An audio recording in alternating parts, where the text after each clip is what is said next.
तो मेरे दोस्तों आज जो है बहुत जबरदस्त मौत का खेल होने वाला है। हेलो। हेलो अब्बा, हाँ बता।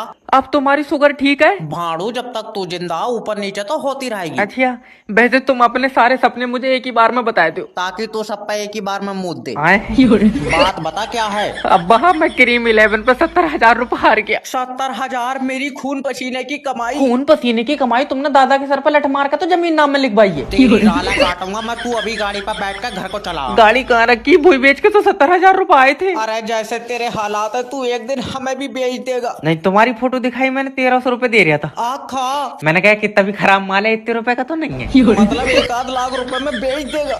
मैं तो 1500 में भी मान जाता। दल्ले सट्टे के चक्कर में 1500 में तू अपना परिवार बेच देगा। देखो, तुम तो झूठ नहीं बोलो माँ, दिल मेरा 1300 रुपए में भी कर रहा था। तुझे 8 टुकड़ों में काटूंगा। एक चाला और बनाऊंगा टी।